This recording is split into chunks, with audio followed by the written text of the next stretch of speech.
Okay, this is Mrs. Stanley. I said I would make a video showing how to use the TI84 to enter a function and then get multiple answers.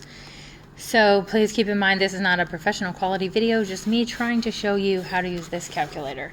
So first we'll turn it on, and I'm going to use AP Calculus topic 1.4, lesson number 2, example number 5. And we'll just get started. So what you're going to do is you're going to push y equals, and this has a basic function, y equals x. I'm going to clear that out. Clear is right here under the arrows. And I'm going to type in my equation. In this case, my equation that I'm using, you can see has a numerator and a denominator. So I am going to enter the top in parentheses and the bottom in parentheses. So it will look like this. The parentheses are right above the numbers, so I do parenthesis. The top says x minus 3. If you use this button right here where my thumb is that says it's like an x, a t, a theta, and an n, if you use it without having changed any settings, it'll just be x. So I have x minus 3, close the parenthesis. Then I'm going to do divide to get my fraction, and then bottom parentheses. And I've got x squared plus 2x minus 15. So I'm going to use the same x, and then this button right here is a shortcut for squared.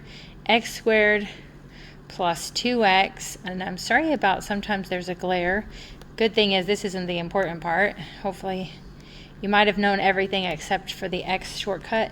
Minus 15, close my parentheses. So right now, you can't see the whole function, but you can see there's my denominator, and if I use the back arrow, I can go all the way back to the front.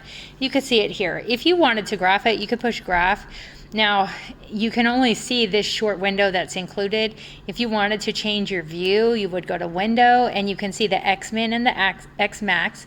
So that's your x-axis. How much of the window do you want to see? And I've got a scale of 1. So it's going to go negative 10, negative 9, negative 8, negative 7, and so on, all the way up to positive 10. Y is set the same. This is what we call the standard window, but you can change these numbers. If you wanted to just have a really long Y, you could change your Y max to, like 100 and do a scale of 5 or 10, however you wanted to do it. But that's not our focus for today. Right now, if I do second and graph, second is the blue button, you will see there's already some points, 0, 1, 2, 3, 4, and you can use the up and down arrows to go to negatives, down if I wanted to go higher than 6, and you can see all the values. Well, in my particular math problem, I need specific values, and I don't want to have to sit here and scroll, and I need some decimals. So what I will do is, you see this right here, TBLSET, that means table set. So you're setting your table the way you want it. So I'm going to do second table set, and that's because anything that's blue, you need to hit the blue button first. Anything that's green, you need to hit the green button.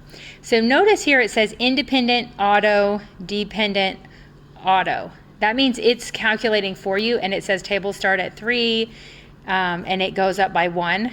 I am actually going to change the independent to where it will ask me. What that means is it's asking me what do I want my independent letter or value to be. So it's basically asking me what is x. So when I go back to the table, it's blank. Now, if you have already done one function and you come back to it, it's not going to be cleared out like this as nicely because it'll remember whatever was the last thing you did, but it's no problem because all you have to do is type in the x. So on mine, the first x that I want is 2.9, and I hit enter. It's going to give me the value. Generally, it only fits about 5 decimal places. Fortunately, that's pretty good for us. So I would write that down. I also need 2.99, enter, it gives me that value. I need 2.999, it gives me that value. I also need 3. Notice it says error. So all I actually know is that I don't have a value here. It does not exist. It could be that you're dividing by 0 because it's a vertical asymptote. It could be a hole in the function. I don't really know from the table here, but at least I know there's no value. So on my paper, I would write does not exist. Then I've got 3.001. Sorry for the background noise.